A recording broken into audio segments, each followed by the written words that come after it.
Medio siglo de conflicto armado ha dejado en este país, Colombia, más de 8 millones de víctimas.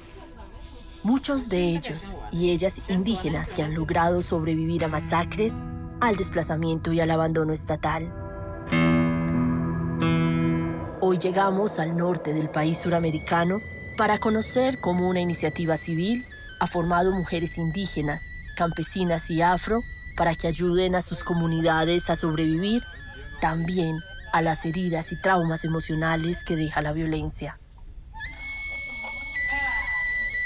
Y comenzamos a ver que en medio de esa violencia podíamos comenzar a hacer un trabajo de educación popular donde las mujeres podían ser terapeutas populares, realizar los primeros auxilios psicológicos a otras mujeres y de esa manera comenzar a sanar el corazón para activar los recursos propios que existen en cada ser humano.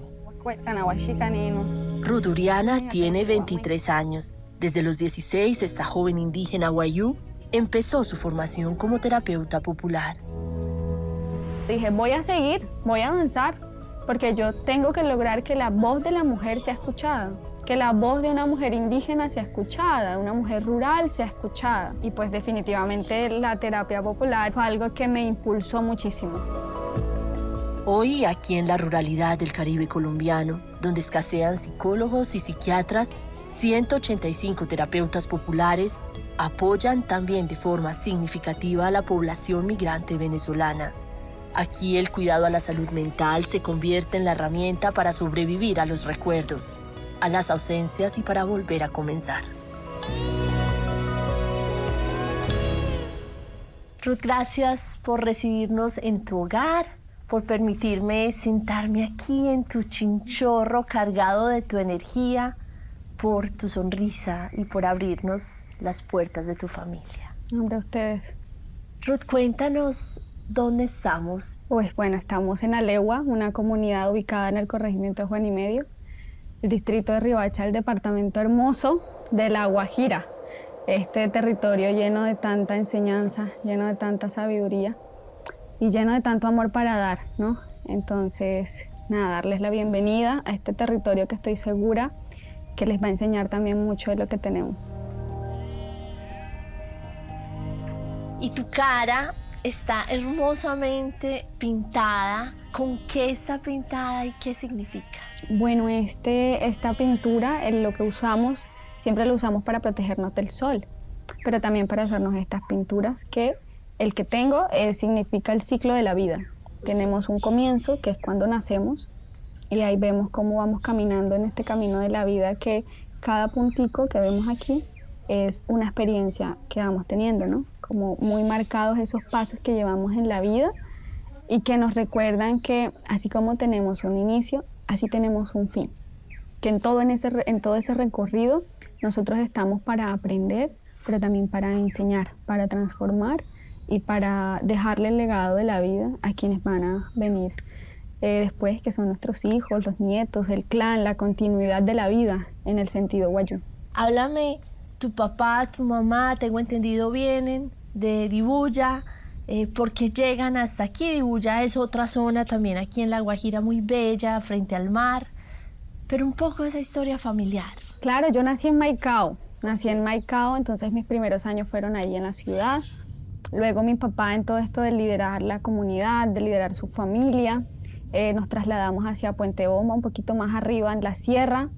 Luego fuimos víctimas del conflicto armado, tocó pues venirnos hasta este lugar, a sentarnos aquí.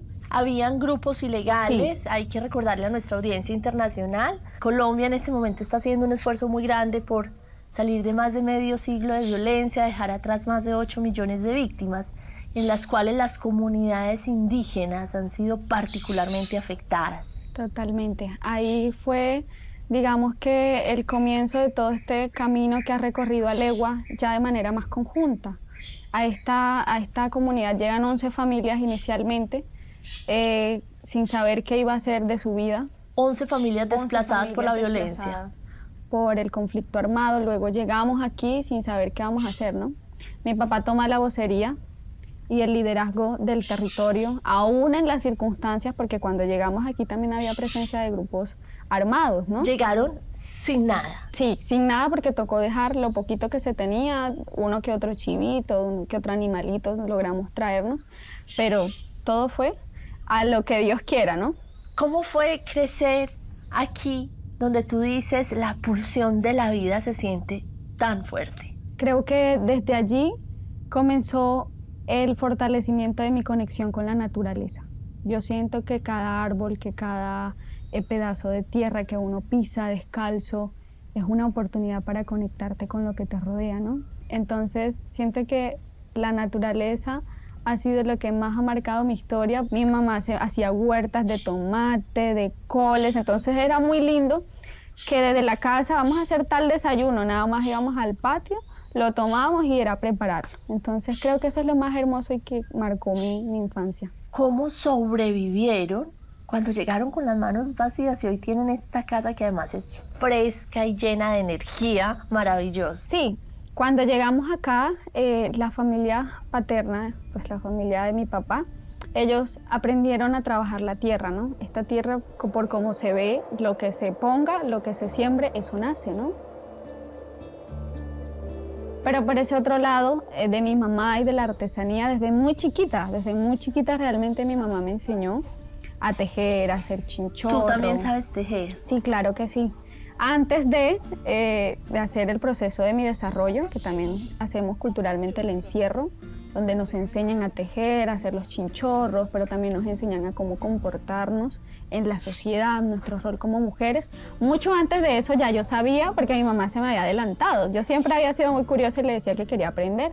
Y ella me decía desde muy pequeña y me resaltaba la importancia de la artesanía, no solamente como sustento económico, pero también como ese significado espiritual que tiene cada puntada. Cuéntame un poco de cómo esa niña que aparentemente era indiferente a todo este liderazgo social y comunitario comienza a convertirse en un ser fundamental para su comunidad. Recuerdo muy bien, tenía unos 16, ya para 17 años, cuando se gestó un espacio en el que debería ir un joven que entendiera el español, pero que también hablara el idioma. ¿El idioma pues, se llama? El Wayuunayki. El nuestro Wayuunayki. idioma Wayuunayki. Y pues ahí estaba yo, era la que cumplía como con esos requisitos. Tenía mucho miedo, pues no me gustaba mucho el tema de estar en estos espacios de participación, pero pues me arriesgué. Entonces me fui, fue una semana larga de capacitación, una semana que me enseñó muchísimo, ¿no? En el que conocí personas maravillosas y una semana que me sirvió para decidir que quería estar en esto. Terapeutas Populares nace de una situación específica de este país. En los momentos de mayor violencia, hablamos de la fecha del 2002, era un llamado urgente de muchas mujeres que padecíamos violencia y decidimos escuchar esas historias y comenzar a decir, vamos a sanar el corazón, pero lo podemos hacer de la manera más sencilla y de la manera más coherente, y es desde lo rural, desde lo cotidiano, desde las mujeres que existen en el territorio, porque la demanda de psicólogos y psicólogas y psiquiatras en este país no alcanzaba a cubrir esta situación de vulnerabilidad y de violencia y de impactos por afectaciones y por daños.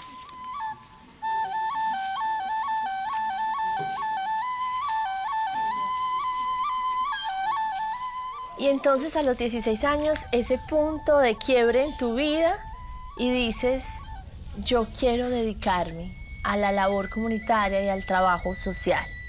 Y es en ese camino en el que te conviertes en terapeuta. ¿Qué quiere decir eso para ti y para tu entorno?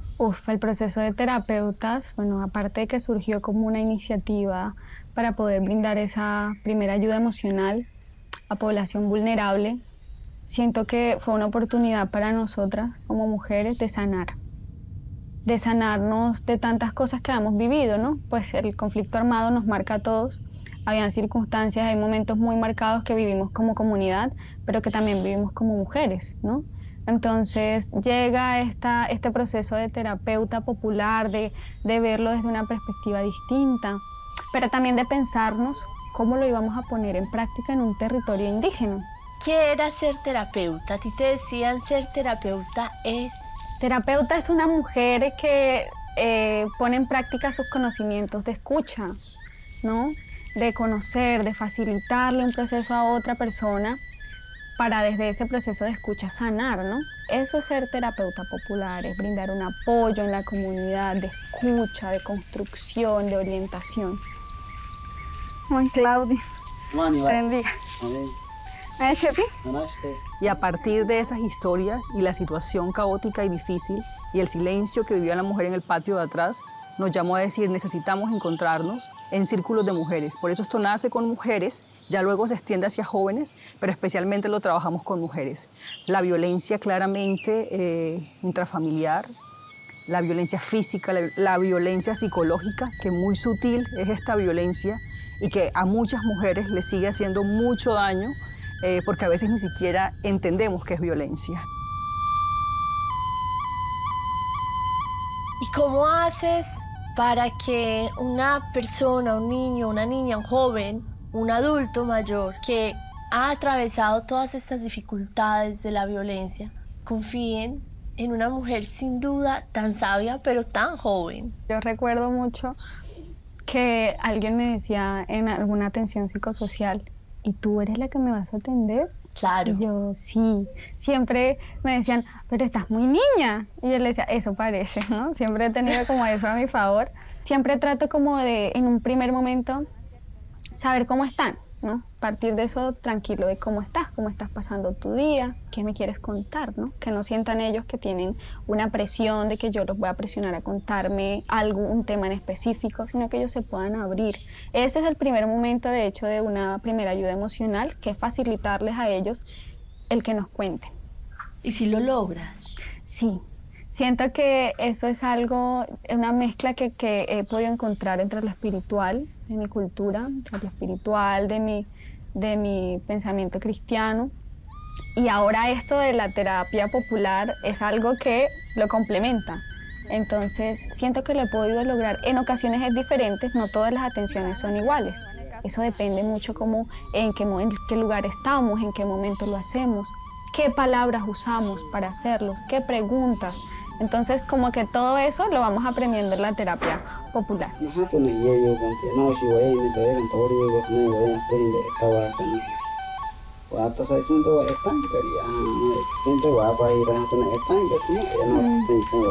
El suicidio en los territorios rurales es una realidad. En el territorio que a veces ni siquiera conocemos, la expresión que encontramos en los jóvenes cuando siente que le hemos generado confianza es contar que lo ha intentado, que lo ha pensado, que lo ha planeado.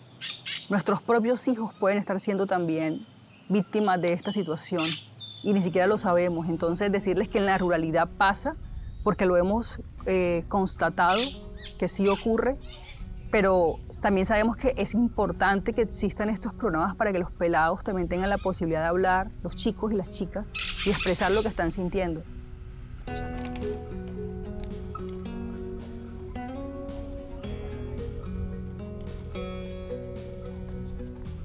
Hace 2500 años, un filósofo y pensador, Hipócrates, fue el primero que en Grecia dijo que la palabra sanaba.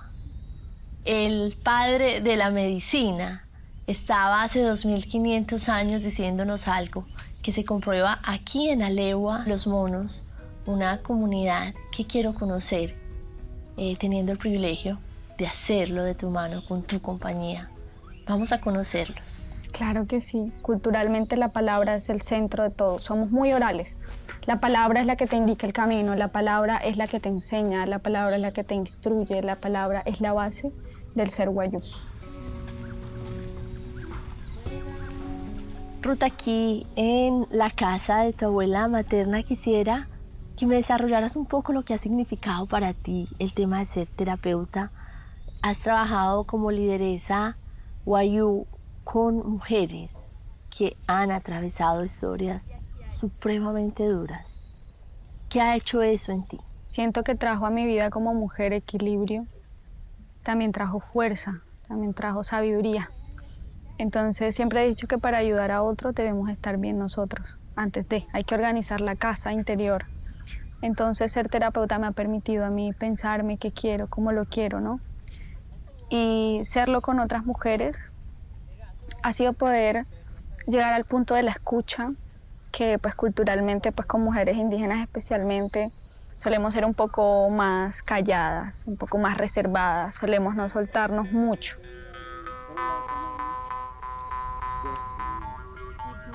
Estamos viendo en este momento uno de tus procesos de video transformación. Cuéntame en qué consiste y por qué decides utilizar las cámaras. A mí me gusta mucho el tema de fotografía, entonces siempre es algo que hago en ese primer momento. ¿Cómo funciona? ¿Tomas una foto? ¿Para qué? Sí, yo primero gesto como el espacio que nos permita ya estar en confianza, ¿no? Que no se sienta intimidado o intimidada la persona porque traigo una cámara. Claro. Sino que pues le digo, vamos a caminar.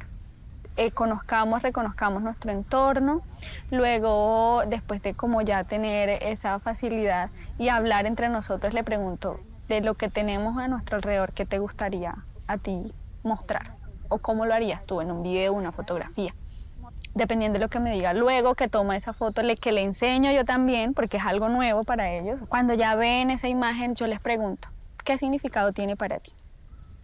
Cuando me contestan esa pregunta, ahí ya yo doy pie. ¿Qué te gustaría a ti contar? Okay. Es como el detonante, sí, para abrirle la puerta a la palabra. De la palabra, y que pueda yo entonces comenzar a escucharlos y pueda conocer esa historia que hay detrás. ¿Cuánto dura un proceso? ¿Cómo funciona la metodología? ¿Cómo se aplica? Inicialmente son 3 sesiones. Claramente como terapeutas populares en el primer encuentro tenemos como la oportunidad de conocer primero a esa persona, ¿no? De gestar ese espacio y a partir de allí comenzar nuestra sesión. Luego está la segunda sesión en la que conocemos un poquito más a profundidad la historia, lo que nos quiere contar. En la última ya nosotros les damos como nuestro punto de vista, cómo estamos nosotros entendiendo sus circunstancias, su vivencia.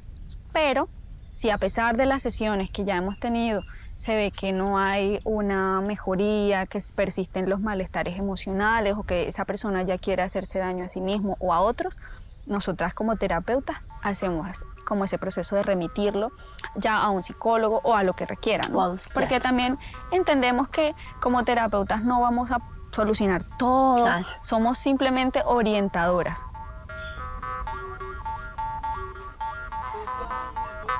Mi experiencia con población migrante ha sido fortalecer sobre todo esa resiliencia que ellos tienen, el cómo ellos desde todo su proceso después de esos recorridos eternos y dolorosos. Exactamente. Algo que me marca mucho de ellos es que para ellos venirse desde su país están millones de historias contadas, ¿no?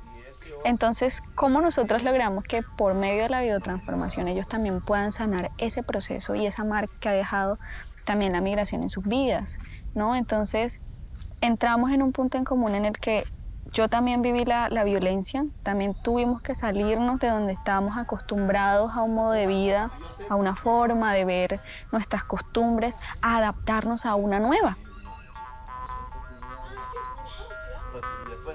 Finalmente, ¿cuántas mujeres se han unido a esta iniciativa?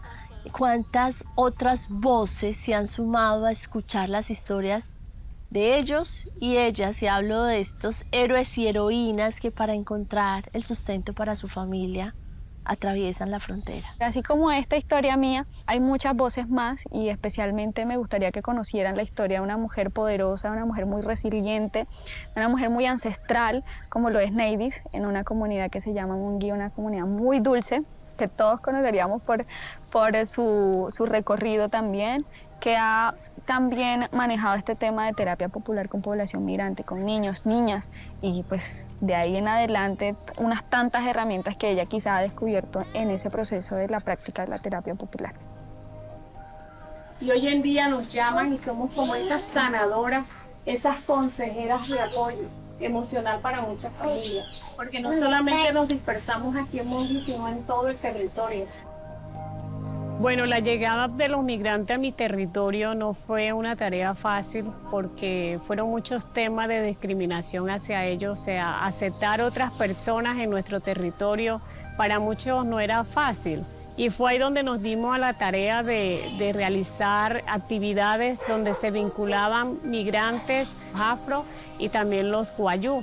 Y fue ahí donde hicimos un gran trabajo para quitar esos temas de xenofobia hacia los migrantes porque llegaban a nuestro territorio. No los veían de una forma bien en nuestra comunidad, sino que sentían rechazo hacia ellos. Pero gracias a Dios se logró ese gran trabajo, ese objetivo que nos propusimos como comunidad de acoger y apadrinar a cada migrante que llegaba a nuestro territorio y contarles a ellos cómo era la forma de vivir en nuestra comunidad, en nuestro pueblo. Agradecida con Dios y con cada una de ustedes, me han motivado a seguir emprendiendo estos procesos de acompañamiento como terapia en cada uno de ustedes. Háblame de las y los niños. Hacen unas travesías, yo lo he dicho y lo he repetido muchas veces, heroicas. Largas caminadas, hambre, frío, dolor en el cuerpo y sobre todo esa despedida de sus seres y sus espacios queridos. ¿Cómo llegan las niñas y los niños? Nos contaban las primeras familias que llegaron que les tocó caminar largos kilómetros, cruzar la frontera y pasar también necesidades en cada una de las trochas que ellos también les tocó caminar por muchas horas y siempre llegaban descompensados a nuestro territorio. Y fue ahí donde nos dimos a esa hermosa labor de llevarles día a día algo para que ellos pudieran tener en sus casas, buscar la manera de garantizarles a ellos mientras que se ubicaban el pan, o sea, la comida. Hacíamos esa gestión en nuestro territorio, ir casa a casa y pedir una ayuda para esa familia. Estamos en Monguí, la tierra dulce de Colombia, y ustedes han generosamente transmitido ese conocimiento, que es casi que un secreto cultural, a las migrantes. Háblame de ese proyecto. Al inicio no fue fácil integrar a los migrantes en la elaboración del dulce porque, como bien lo dices, es un secreto muy de nuestros ancestros, de nuestro territorio. Pero fíjate que a través de ese gran esfuerzo que los migrantes han demostrado y la superación de ellos aquí por trabajar y llevar a día a su casa el pan para sustentar a sus familias, se pudo lograr donde algunas dulceras tradicionales les enseñaron a ellos la elaboración del dulce de leche. Fue ahí al inicio donde muchos migrantes iban donde las dulceras tradicionales a menear el dulce. Le enseñaron ese tema de cómo se hacía al inicio, al momento de tener el punto el dulce y cómo ya empacarlo y garantizar el sustento a su familia.